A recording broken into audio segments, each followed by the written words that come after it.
Hello and welcome to my next video. In this video, we're going to look at another market structure that we would call imperfectly competitive. Now remember that imperfect competition means it's lacking perfection. It just means it's not a perfectly competitive market. And so that one we're going to look at today is called oligopoly. So from another video, recall that there's monopolistic competition. It's similar to a PC, a perfectly competitive industry, in that there's a lot of firms, but it has a slightly differentiated product. So there is product differentiation there, and so it's not to the point of being a homogeneous product like is true in a PC. So let's jump right into it. And again, there's a few large firms. So in oligopoly, that's the difference between monopolistic competition and oligopoly. Is in monopolistic competition, you have a lot of smaller firms like a PC. But in oligopoly, there's just a few large firms relative to whatever market we're talking about. And in this case, they may sell a different type of product or exactly the same. Now, when you think about it, most manufacturing and technology nowadays, the major technology fields, uh, are oligopolies. So, example of a differentiated product would be automobiles. They're not all exactly the same, although one would question that nowadays. Example of a homogeneous product: steel producers. One company producing steel is about the same steel as the other. I mean, it's a certain mixture, right? And certain firing and all that good stuff. So the key here, though, is mutual interdependence. So what one of the large firms does has a tremendous impact on the entire industry. In other words, it's going to impact the other firms. And so each firm has to kind of look out for what the other firm's going to do, because there's just a few large competitors. Now, if you think about it, they're very similar to way, and actually, if you will think about it later, you may not know this at this point, but they're very similar to a monopoly, except there's just more than one of them. And as a matter of fact, we can kind of think about, well, how close are these companies to being a monopoly? And one way that we can do that is look at what's called a concentration ratio. There's actually various measures, but this is one I'm going to talk about. And so that's the Herfindahl-Hirschman index. And so the way we calculate that is that we square the percentage of market share that each firm in the industry has, and then we add it together. So if there's one firm, by definition, they would have 100% of the market share. So 100 squared is 10,000. So a monopoly would have an HHI index of 10,000, 100 squared. On the other hand, a competitive market, we can think about that market as being each representative firm, remember, so small, maybe each one only has 1/100th of 1% of a market share, 0.01. So if you square that, that ends up, and then sum those numbers together, that would be all the I guess 10,000 firms. Then that would be one. So if it's a perfectly competitive market, the HHI index number will come out one. If it's a monopoly, it's 10,000. So to give you a flavor of how this shows concentration ratios, let's say there's just four firms, and each equally shares in the market. So that would be 25% for each. So if you take the 25 and square, add that four times, then that's going to be 2,500. So that would be a four firm concentration ratio. And so the larger the concentration ratio, the more close that industry is to a monopoly. The smaller, the closer it is to being more competitive. Now let's get back to that mutual interdependence idea there. Because each firm is going to be heavily impacted by another, they might not want to compete on price, and we'll give one example here in a little bit. But what they may do is really advertise highly the product. You can think about how vehicles are advertised. Or they may have a large research and development department where they're trying to come up with new, better, improved products to grab market share. That's the tech companies do that a lot, of course. And because of this, it's very hard for an oligopoly to truly maximize their profits, i.e., get it their quantity of production and sales to MR equals MC. We'll see there's ways that they may try to do that, but it's very hard to do it. Now, there are various models of oligopoly. One is called the kink demand curve, and I will tell you this is mainly discredited, to be honest with you, but I like to discuss it because it is one explanation over in the macro course for sticky prices. If you've already had macroeconomics, hopefully you remember the Keynesian notion of sticky prices. So here's the idea of a kink demand curve. Kink demand curve assumes that these interrelated firms, a few large ones, if one of the firm tries to gain market share by dropping their price, then all the other competitors will just follow that and drop their price too, because they don't want to lose market share. However, if one of the firm increases their price, the other firms see an opportunity to pull market share away from that higher priced firm, and so they will not match it. So what that does is put a kink. So at the current price, let's say in this example, the current price for whatever this is $35. Now, by the way, that would be determined, and we're talking about, say, one of the firms, but then all of them are going to be similar. So stay with me here. So the marginal cost, marginal revenue, let's say that it ends up being right here, and it wouldn't be $35. My bad. This is the demand curve is up at 40. So let's say marginal revenue equals marginal cost goes through right here. And so what we would have, even if the marginal cost curve intersected down here, close to a little above $15 or $20 in this whole range, even though that intersection marginal cost equals marginal revenue for a particular firm, they would still all price this product at $40. That's the kink. And again, if one firm increases their price, the other firms will not. So they'll all stay at $40. If they decrease the price, then the other firms will match that decrease. The marginal cost would be down in here. So what happens there, again, is they have to try to figure out what each firm's doing, and just to make sure you're clear on the graphing. So two different firms with two different marginal cost curves are actually going to price and sell the same quantities. That's the kink in the demand curve. Now, because of that kink in the demand curve, as I just said, the different firms with different marginal costs will still charge the same amount and offer the same amount for sale.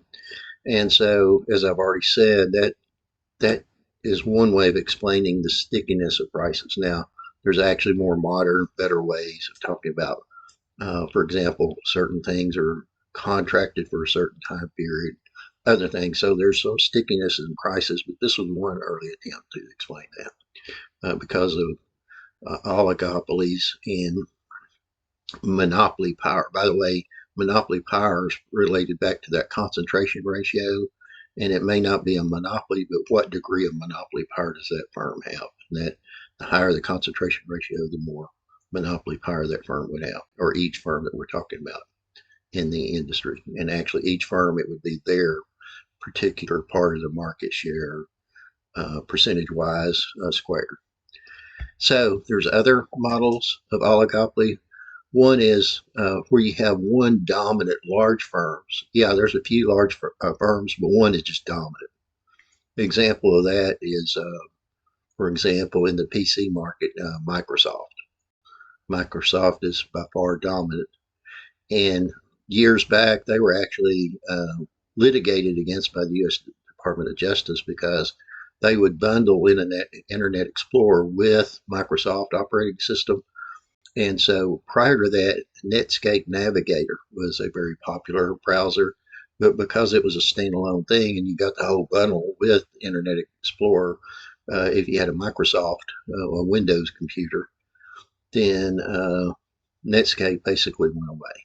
So the Justice Department, monopolies are illegal unless they are legalized, if you will, by the government. There's certain reasons for monopolies that we've studied, natural monopoly, for example. But the Justice Department litigated against Microsoft, and they had to unbundle. In other words, they had to make it where it was easier for people to add apps with different browsers than just Internet Explorer.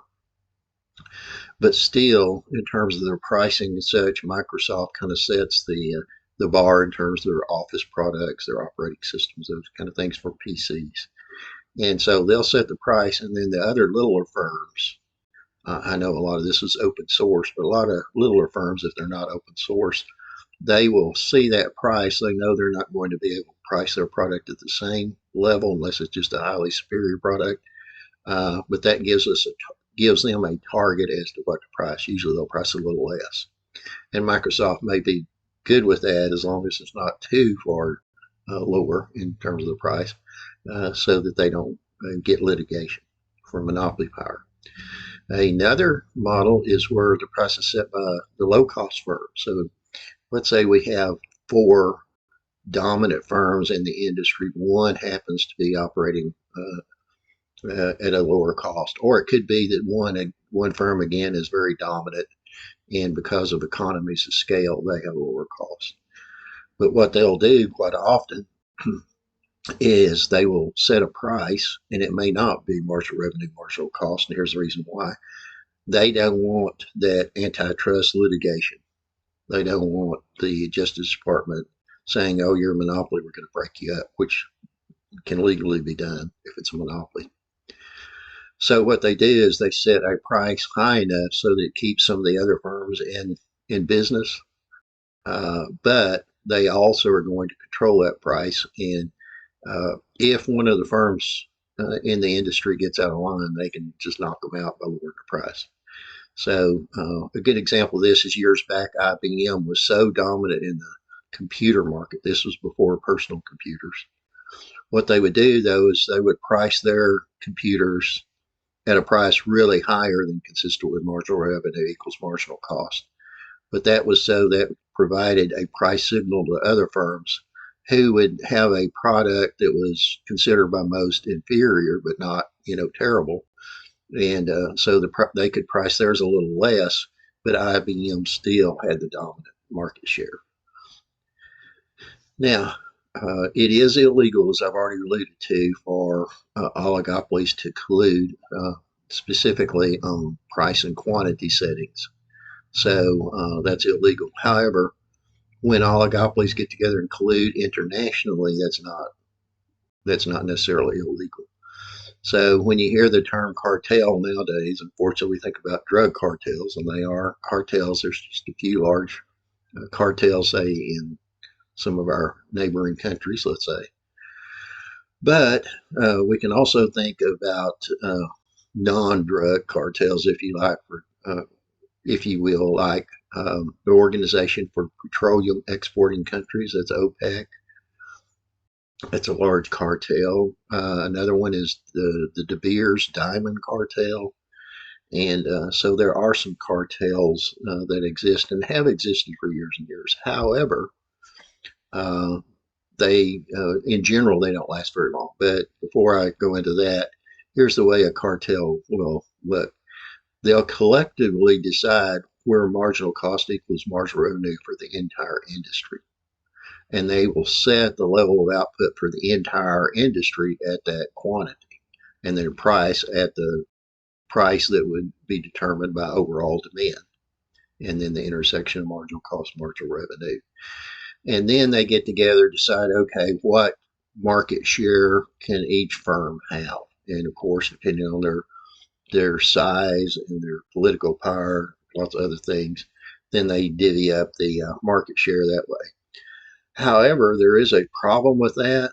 If the firms agree to restrict output in order to get a higher price, remember that's what monopolies do, Well, it's possible that if one of the firms can kind of under the table say, I'll lower the price to you if you'll keep it quiet, not advertise it, and I'll sell a whole bunch more to you. Well, there is a tremendous incentive for cartel members to cheat. And so a lot of times that cheating brings down a cartel, but there still are some successful ones. Now, the really the way to analyze oligopolies nowadays is through something called game theory, and disregard where it says see the last half of section 1.3, where that's not relevant uh, to the way I've structured the course now.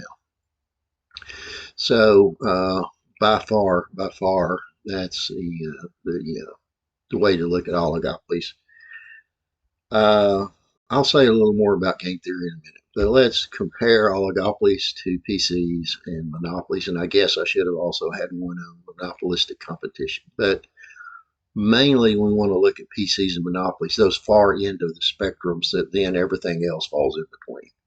So let me, as an aside, say so monopolistic competition, that's a little closer over here to the perfectly competitive side of the spectrum. And then oligopoly is a little closer to the monopoly side. So, what characteristics does oligopoly industries possess that's similar to PC, perfectly competitive? Well, it's possible they're selling a homogeneous product, so that can be a possibility. However, most everything else is closer to monopoly. They have a differentiated product. Uh, there's just a few large ones. They may have very large market share, maybe not, a HHI of 10,000, but pretty large.